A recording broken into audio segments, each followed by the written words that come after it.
साल 2025 उसकी मॉनसून के लिए याद किया जाएगा। वो ऐसी हल्की बारिश नहीं थी जिसके लिए किसान प्रार्थना करते हैं। वो ऐसी टिप टिप बारिश नहीं थी जिसके बारे में कवि लिखते हैं। ये एक अलग तरह की बारिश थी। ये लगातार थी और बेरहम थी। बादल हिमालय के बड़े पहाड़ों पर इकट्ठे हुए, काले और बिना बरसे आंसुओं से भरे हुए। हफ्तों तक वो वहीं लटके रहे, जैसे इंतजार कर रहे हों। फिर अगस्त के बीच में वो फट पड़े। बारिश गिरी नहीं, वो चादरों में उतरी, पानी की एक ठोस दीवार जो दुनिया को धो डालने पर आमादा थी। ये नजारा लोगों में औवे और गहरा डर जगाने वाला था। आसमान अब दोस्त नहीं था, वो एक दुश्मन बन गया था, ताकतवर और गुस्से वाला। पूरे उत्तर भारत के मैदानों में बड़ी नदियां हिलने लगी। गंगा, यमुना, ब्रह्मपुत्र नदी किनारे खेत और गांव निकल गए, लेकिन उनका गुस्सा एक सीमा तक सीमित नहीं था। सतलुज, रावी, चिनाब, वे पश्चिम की ओर उमड़ पड़ी। नदियां भारत से पाकिस्तान तक बढ़ी और विनाश ले गई। नक्शों की रेखाओं का उन पर कोई अर्थ नहीं रहा। पानी भारत से पाकिस्तान में गया, कोमल नहीं, एक गरजता हुआ टॉरेंट, एक तरल राक्षस जिसने सब कुछ निगल लिया। इस तबाही का स्केल समझना मुश्किल था। यह सिर्फ एक फ्लड नहीं था, यह जीने के तरीके का मिट जाना था। लाखों लोगों के घर चले गए।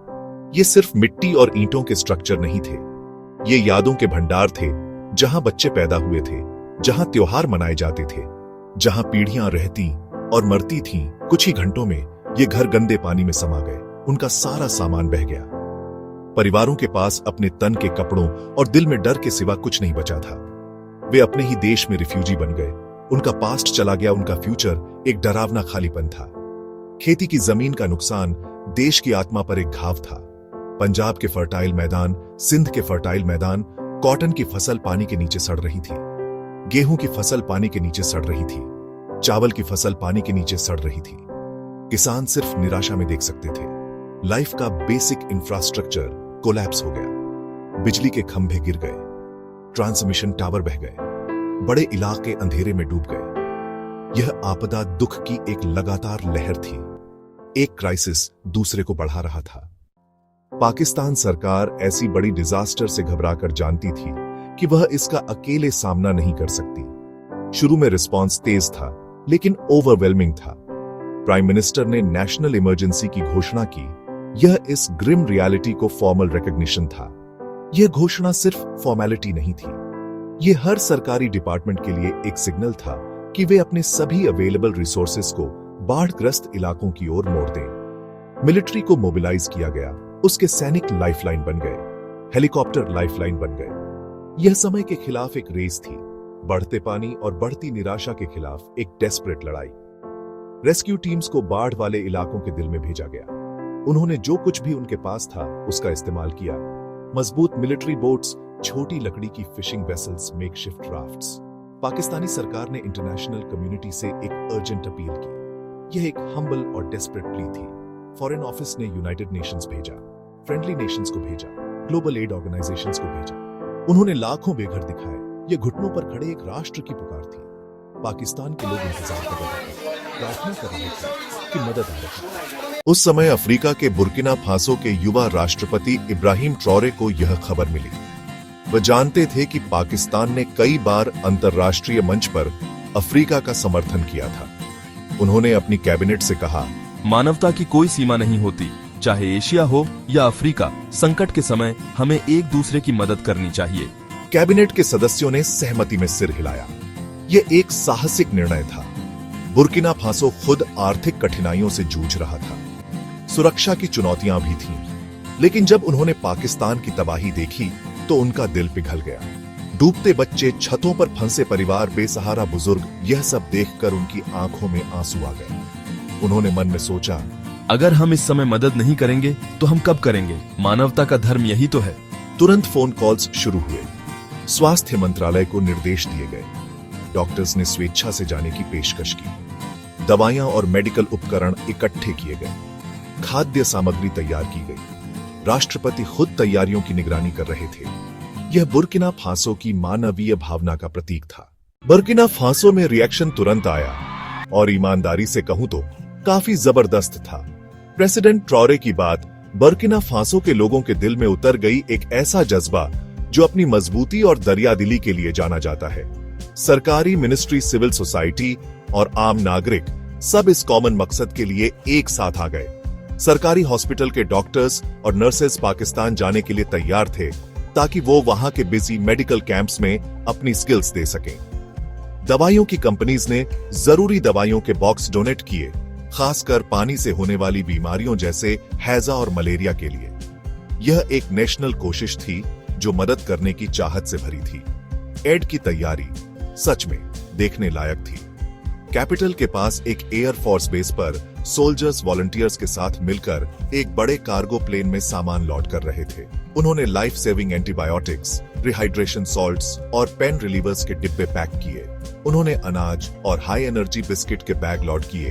पानी साफ करने वाली गोलियां भी शामिल थीं। हर बॉक्स पर बुर्किना फासो का फ्लैग और पाकिस्तान का फ्लैग लगे थे। दोस्ती का छोटा लेकिन मतलब भरा सिंबल।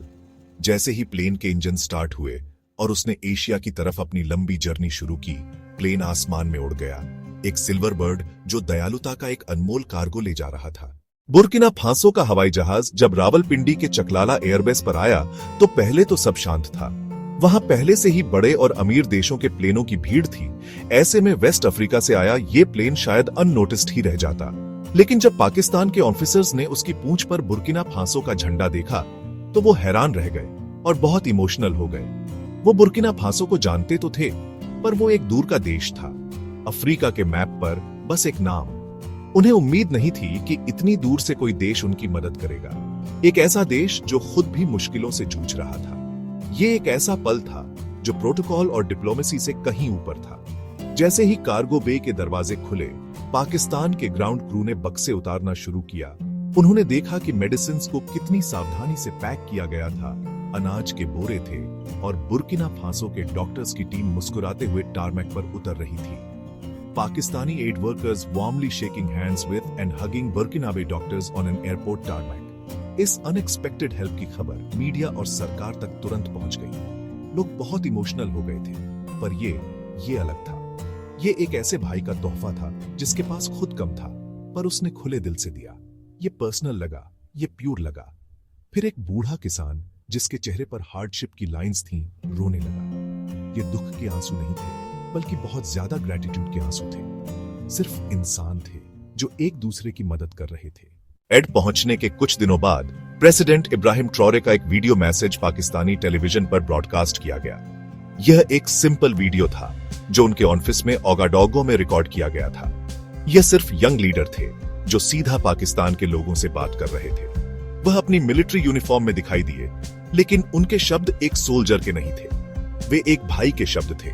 मेरे प्यारे पाकिस्तानी भाइयों और बहनों, उन्होंने शुरू किया, अफ्रीका के दिल से हम अपनी प्रेयर्स और अपनी स्ट्रेंथ आपको भेजते हैं। हमने भारी मन से देखा है कि पानी कैसे बढ़ गया है, लेकिन हमने आपकी हिम्मत और आपकी रेजिलियंस को भी बहुत एडमायरेशन के साथ देखा है। उम्मीद मत छोड़ो, बादल छटेंगे और सूरज फिर से चमकेगा।